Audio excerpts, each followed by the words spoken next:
Once upon a time, two poor woodcutters were making their way home through a great pine forest. It was winter and a night of bitter cold. The snow lay thick upon the ground and upon the branches of the trees, and when they came to the mountain torrent, she was hanging motionless in air, for the Ice King had kissed her. So cold was it that even the animals and the birds didn't know what to make of it. "Ooh!" snarled the wolf. "This is perfectly monstrous weather. Why doesn't the government look to it?" "Tweet, tweet, tweet," twittered the green linnets. "The old earth is dead, and they've laid her out in her white shroud." "The earth's going to be married, and this is her bridal dress," whispered the turtle doves to each other. Their little pink feet were quite frostbitten, but they felt it was their duty to take a romantic view of the situation. "Nonsense," growled the wolf. "I tell you it's all the fault of the government, and if you don't believe me, I shall eat you." "Well, for my own part," said the woodpecker, who was a born philosopher, "I don't care an atomic theory for explanations. If a thing is so, it is so, and at present it is terribly cold." On and on went the two woodcutters, blowing lustily upon their fingers and stamping with their huge iron-shod boots upon the caked snow. Once they sank into a deep drift and came out as white as millers are when the stones are grinding, and once they slipped on the hard, smooth ice where the marsh water was frozen. But at last they reached the outskirts of the forest and saw far down in the valley beneath them the lights of the village in which they dwelt. So overjoyed were they at their deliverance that they laughed aloud. Yet after they'd laughed they became sad, for they remembered their poverty, and one of them said to the other, "Why did we make merry, seeing that life is for the rich and not for such as we?" "Truly," answered his companion, "much is given to some, and little is given to others. Injustice has parcelled out the world, nor is there equal division of aught, save of sorrow." But as they were bewailing their misery to each other, there fell from heaven a very bright and beautiful star. As they watched it wondering, it seemed to them to sink behind a clump of willow trees that stood no more than a stone's throw away. "Why, there's a crock of gold for whoever finds it," they cried, and set to and ran. And one of them ran faster than his mate, and outstripped him, and forced his way through the willows, and lo, there was indeed a thing of gold lying on the white snow. So he hastened towards it, and stooping down, placed his hands upon it, and it was a cloak of golden tissue, curiously wrought with stars, and wrapped in many folds. And he cried out to his comrade that he'd found the treasure that had fallen from the sky, and when his comrade had come up, they sat down in the snow, and they loosened the folds of the cloak, that they might divide the pieces of gold. But alas, no gold was in it, nor silver, nor indeed any treasure of any kind, only a little child who was asleep. And one of them said to the other, "This is a bitter ending to our hope, for what doth the child profit to a man? Let us leave it here and go on our way, seeing that we are poor men and have children of our own, whose bread we may not give to another." But his companion answered him, "Nay, but it were an evil thing to leave the child to perish here in the snow. I will bring it home with me, and my wife will take care of it." So very tenderly he took up the child, and he wrapped the cloak round it to shield it from the harsh cold, and made his way down the hill to the village. When they came to the village, his comrade said to him, "Thou hast the child, therefore give me the cloak, for it is meet that we should share." But he answered him, "Nay, for the cloak is neither mine nor thine, but the child's only." And he bade him Godspeed, and went to his own house and knocked. And when his wife opened the door and saw that her husband had returned safe to her, she put her arms round his neck and kissed him, and took from his back the bundle of faggots, and brushed the snow off his boots, and bade him come in. But he said to her, "I have found something in the forest, and I have brought it to thee to have care of it. and he stirred not from the threshold. "What is it?" she cried. "Show it me, for the house is bare, and we have need of many things." And he threw the cloak back, and he showed her the sleeping child. "Alack, good man," she murmured, "have we not children of our own, that thou must needs bring a changeling to sit by the hearth?" "Nay, but this is a star child," he answered, and he told her the strange manner of finding it. But she cried, "Our children lack bread. Shall we feed the child of another? Who is there who careth for us, and who giveth us food?" "Nay, but God careth for the sparrows even, and feedeth them," he answered. "Do not the sparrows die of hunger in the winter?" she asked. "And is it not winter now?" And the man answered nothing, but he stirred not from the threshold. And a bitter wind from the forest came in through the open door and made her tremble, and she shivered, and she said to him, "Will thou not close the door? There comes a bitter wind into the house. I'm cold."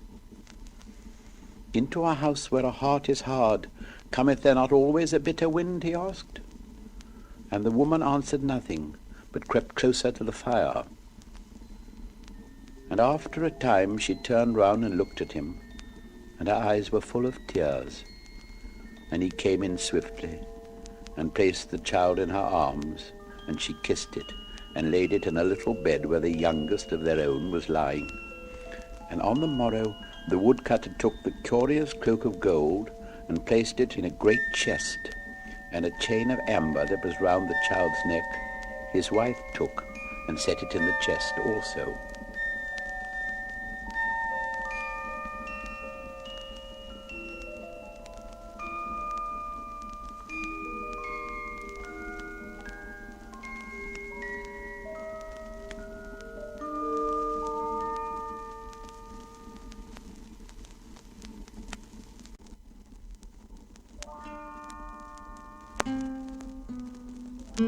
So the star child was brought up with the children of the woodcutter, and sat at the same board with them, and was their playmate.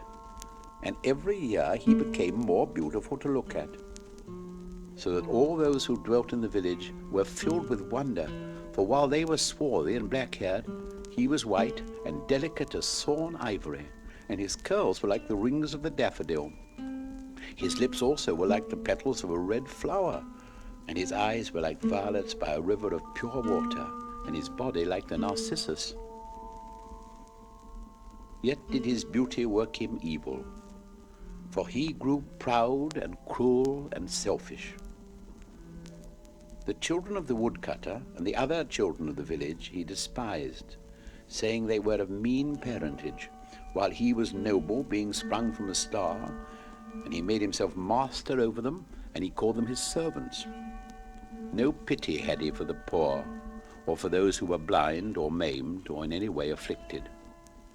Himself he loved, and in the summer, when the winds were still, he would lie by the well in the priest's orchard and look down at the marvel of his own face.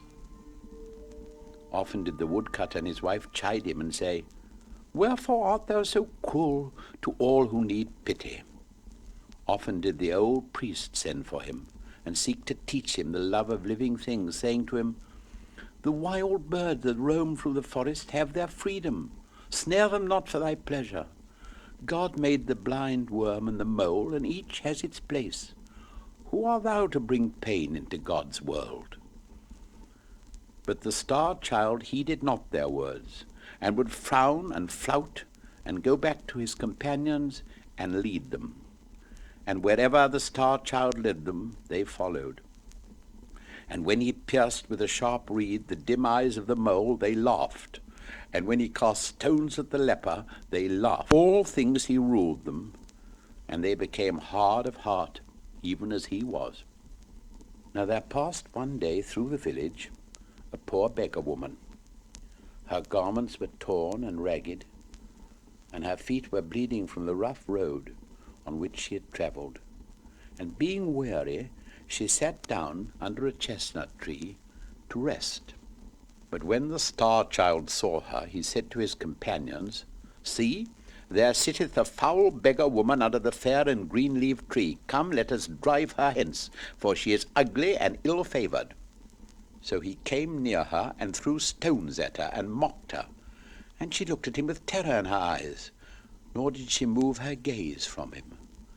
And when the woodcutter, who was cleaving logs in a haggard hard by, saw what the Star-Child was doing, he ran up and rebuked him. And the Star-Child grew red with anger, and stamped his foot upon the ground, and said, Who art thou to question me what I do? I am no son of thine to do thy bidding. Thou speakest truly, said the woodcutter, yet did I show thee pity when I found thee in the forest. And when the woman heard these words, she gave a loud cry and fell into a swoon. And the woodcutter carried her to his own house, and his wife had care of her. And when she rose up from the swoon into which she had fallen, they set meat and drink before her, and bade her have comfort. But she said to the woodcutter, Didst thou not say that the child was found in the forest? And was it not 10 years from this day? And the woodcutter answered her, Yes, it was in the forest that I found him, and it is 10 years from this day. And what signs didst thou find with him? She cried. Bare he not upon his neck a chain of amber? Was not around him a cloak of gold tissue, broidered with stars? Truly, answered the woodcutter, it was even as thou sayest. And he took the cloak and the amber chain from the chest where they lay, and he showed them to her. And when she saw them, she wept for joy, and said, He is my little son, whom I lost in the forest. I pray thee send for him quickly, for in search of him I have wandered the whole world. So the woodcutter and his wife went out, and called the Star-Child, and said to him, Go into the house, and there shalt thou find thy mother, who is waiting for thee. So he ran in, filled with wonder and great gladness. But when he saw who was waiting there, he laughed scornfully and said, Why, where is my mother? For I see none here but this vile beggar woman. And the woman answered him, I am thy mother. Thou art mad to say so, cried the Star-Child angrily. I am no son of thine, for thou art a beggar and ugly and in rags. Therefore get thee hence, and let me see thy foul face no more. Nay, but thou art indeed my little son, whom I bare in the forest, she cried, and she fell on her knees and held out her arms to him. The robbers stole thee from me, and left thee to die, she murmured. But I recognized thee when I saw thee, and the signs also have I recognized, the cloak of gold tissue, and the amber chain. Therefore I pray thee, come with me, for over the whole world have I wandered in search of thee. Come with me, my son, for I have need of thy love. But the Star-Child stirred not from his place. At last he spoke to her, and hard and bitter was his voice. If in very truth thou art my mother, he said, it had been better hadst thou stayed away, and not come here to bring me to shame, seeing that I thought I was the child of some star, and not a beggar's child. Therefore get thee hence, and let me see thee no more. Alas, my son, she cried, wilt thou not kiss me before I go? For I have suffered much to find thee. Nay, said the Star-Child, but thou art too foul to look at, and rather would I kiss the adder or the toad than thee. So the woman rose up, and went away into the forest, weeping bitterly. And when the Star-Child saw that she had gone, he was glad, and ran back to his playmates, that he might play with them. But when they beheld him coming, they mocked him, and said, Why, thou art as foul as the toad, and as loathsome as the adder. Get thee hence, for we will not suffer thee to play with us. And they drave him out of the garden. And the Star-Child frowned, and said to himself, What is this they say to me? I will go to the well of water and look into it, and it shall tell me of my beauty. So he went to the well of water, and looked into it. And lo, his face was the face of a toad, and his body was scaled like an adder. And he flung himself down on the grass, and wept, and said to himself, Surely this has come upon me by reason of my sin, for I have denied my mother, and driven her away. Wherefore I will go and seek her through the whole world, nor will I rest till I have found her. And there came to him the little daughter of the woodcutter, and she put her hand upon his shoulder and said, What doth it matter if thou hast lost thy comeliness? Stay with us. I will not mock at thee. And he said to her, Nay, but I have been cruel to my mother, and as a punishment has this evil been sent to me. Wherefore I must go hence and wander through the world till I find her, and she give me forgiveness. So he ran away into the forest and called out to his mother to come to him, but there was no answer. And of everything he met he made the inquiry, if perchance they had seen his mother. He said to the mole, Thou canst go beneath the earth.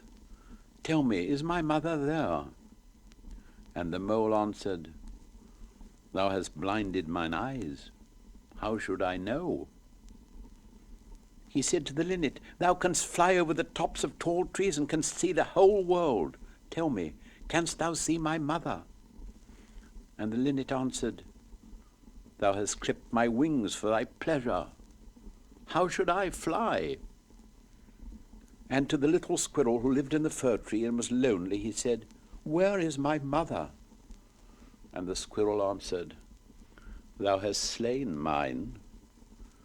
Dost thou seek to slay thine also?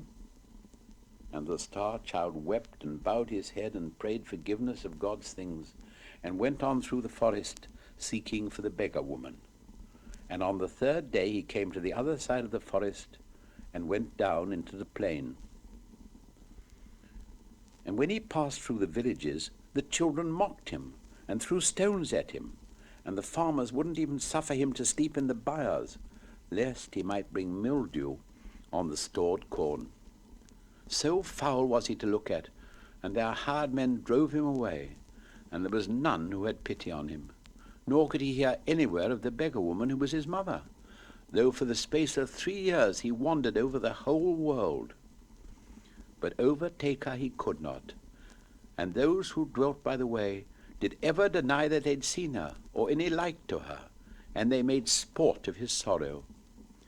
For it was even such a world as he had made for himself in the days of his great pride. One evening he came to the gate of a strong-walled city, and he made to enter it. But the soldiers who stood on guard dropped their halberds across the entrance and said roughly to him, What is thy business in the city? I am seeking for my mother, he answered, and I pray you to suffer me to pass, for she may be in this city. But they mocked at him, and pricked him with their spears. And as he turned away weeping, one whose armor was inlaid with gilt flowers, and on whose helmet couched a lion that had wings, came up and made inquiry of the soldiers who it was who had sought entrance. And they said to him, It's a beggar, and the child of a beggar, and we have driven him away. Nay, he cried, laughing, we will sell the foul thing for a slave, and his price will be the price of a bowl of sweet wine. And an old and evil-visaged man who was passing by called out and said, I'll buy him for that price. And when he had paid the price, he took the star-child by the hand and led him into the city. And after they had gone through many streets, they came to a little door that was set in a wall. And the old man touched the door with a ring of gravel jasper, and it opened, and they went down 5 steps of brass into a garden filled with black poppies and green jars of burnt clay. And the old man drove the star-child down into a dungeon that was lit by a lantern of horn. And the old man set before him some mouldy bread on a trencher and said, Eat, and some brackish water in a cup and said, Drink. And the old man then went out, locking the door behind him and fastening it with an iron chain. And on the morrow the old man, who was indeed the subtlest of the magicians of Libya, came into him and frowned at him and said, In a wood that is nigh to the gate of this city there are 3 pieces of gold. One is of white gold, and another is of yellow gold, and the gold of the third is red. Today thou shalt bring me the piece of white gold, and if thou bringest it not back, I will beat thee with 100 stripes. Get thee away quickly, and at sunset I will be waiting for you at the door of the garden. See that thou bringest the white gold, or it will go ill with thee. And he led the star-child out through the house, and through the garden of poppies, and up the 5 steps of brass, and having opened the little door with his ring, he set him in the street. And the star-child went out of the gate of the city, and came to the wood, of which the magician had spoken to him. But he could not find the piece of white gold, of which the magician had spoken, though he sought for it from morn to noon, and from noon to sunset. And at sunset he set his face towards home, weeping bitterly, for he knew what fate was in store for him. But when he had reached the outskirts of the wood, he heard from a thicket a cry of someone in pain, and forgetting his own sorrow, he ran to the place and saw there a little hare caught in a trap that some hunter had set for it. And the star-child had pity on it, and released it, and said to it, I am myself but a slave, yet may I give thee thy freedom. And the hare answered him, and said, Surely thou hast given me freedom, and what shall I give thee in return? And the star-child said to it, I am seeking for a piece of white gold, nor can I find it anywhere, and if I bring it not to my master, he will beat me. Come thou with me, said the hare, I will lead thee to it. So the star-child went with the hare, and lo, in the cleft of a great oak tree, he saw the piece of white gold, and he was filled with joy, and seized it, and said to the hare, The service that I did to thee thou hast rendered back again many times over, and the kindness that I showed thee thou hast repaid 100-fold. Nay, answered the hare, but as thou dealt with me, so I did deal with thee. And it ran away swiftly, and the star-child went towards the city. Now at the gate of the city there was seated one who was a leper. Over his face hung a cowl of grey linen, and through the eyelets his eyes gleamed like red coals.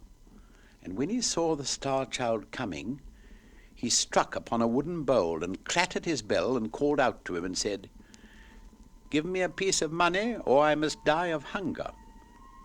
For they have thrust me out of the city, and there is no one who has pity on me. Alas, said the star-child, I have but one piece of money in my wallet, and if I bring it not to my master, he will beat me, for I am his slave. But the leper entreated him, and prayed of him, till the star-child had pity, and gave him the piece of white gold. And when he came to the magician's house, the magician opened it to him, and brought him in, and said to him, Have you the piece of white gold? And the star-child answered, I have it not. So the magician fell upon him, and beat him, and set before him an empty trencher, and said, Eat, and an empty cup, and said, Drink, and flung him again into the dungeon. And on the morrow the magician came to him, and said, If today thou bringest me not the piece of yellow gold, I will surely keep thee as my slave, and give thee 300 stripes.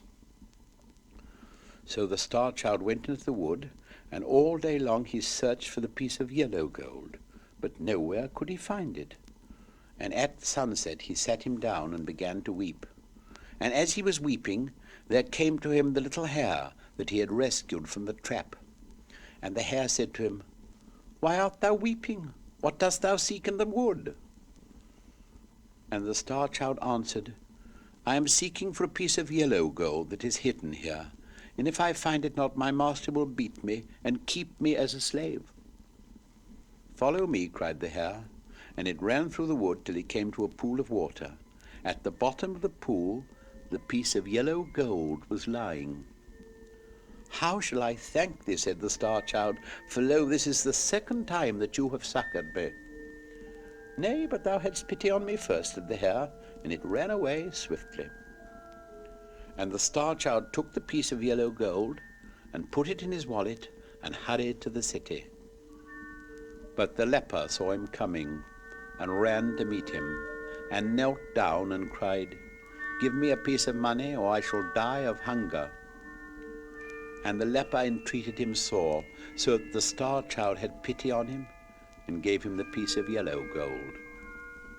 And when he came to the magician's house, the magician brought him in and said to him, "Hast thou the piece of yellow gold?" And the Star Child said to him, "I have not." So the magician fell upon him and beat him and loaded him with chains and cast him again into the dungeon. And on the morrow the magician came to him and said, "If today thou bringest me the piece of red gold, I will set thee free. But if thou bringest it not, I will surely slay thee." So the Star Child went to the wood, and all day long he searched for the piece of red gold, but nowhere could he find it. And at evening he sat down and wept, and as he was weeping, there came to him the little hare. And the hare said to him, "The piece of red gold that thou seekest is in the cavern that is behind thee. Therefore weep no more, but be glad." "How shall I reward thee?" said the Star Child, "for lo, this is the third time that thou hast succoured me." "Nay, but thou hadst pity on me first," said the hare, and it ran away swiftly. And the Star Child entered the cavern, and in its farthest corner he found the piece of red gold. So he put it in his wallet and hurried to the city. And the leper, seeing him coming, stood in the center of the road and cried out and said to him, "Give me the piece of red money, or I must die." And the Star Child had pity on him again, and gave him the piece of red gold, saying, "Thy need is greater than mine." Yet his heart was heavy, for he knew what evil fate awaited him.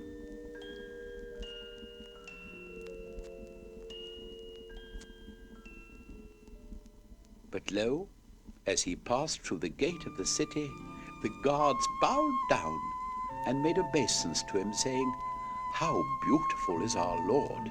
And a crowd of citizens followed him and cried out, "Surely there is none so beautiful in the whole world." So that the Star Child wept and said to himself, "They're mocking me, they're making light of my misery." And so large was the concourse of people that he lost his way, and found himself at last in a great square, in which there was the palace of a king. And the gate of the palace opened, and the priests and the high officers of the city ran forth to meet him, and they abased themselves before him and said, "Thou art our Lord, for whom we've been waiting, and the son of our king."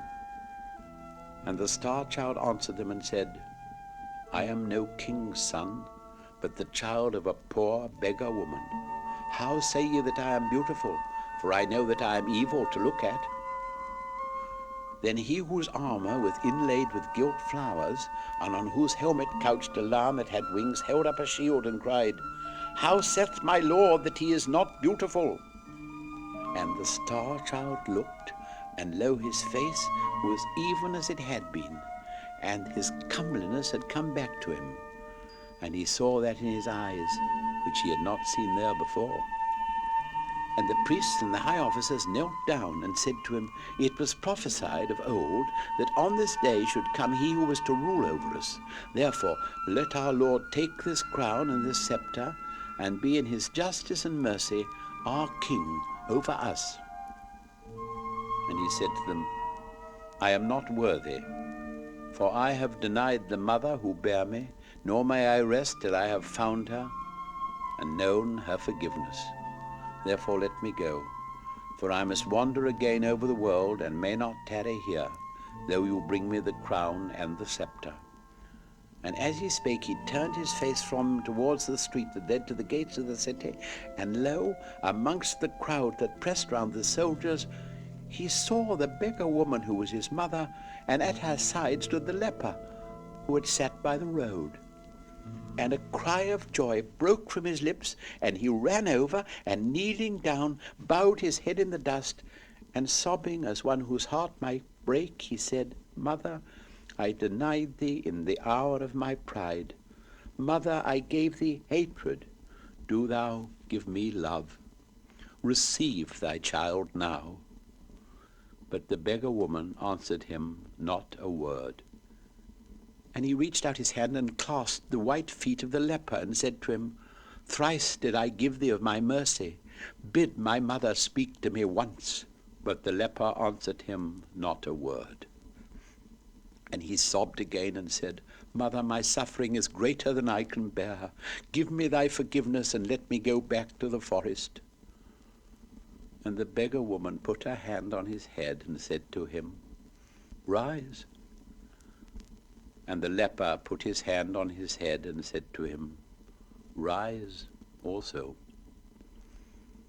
And he rose up from his feet and looked at them, and lo, they were a king and queen.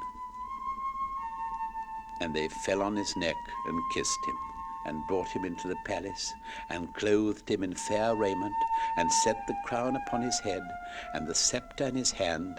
And over the city that stood by the river he ruled and was its lord. Much justice and mercy did he show to all, nor would he suffer any to be cruel to bird or beast, but taught love and loving kindness and charity. Yet ruled he not long. So great had been his suffering, and so bitter the fire of his testing. For after a space of 3 years he died, and he who came after him ruled evilly.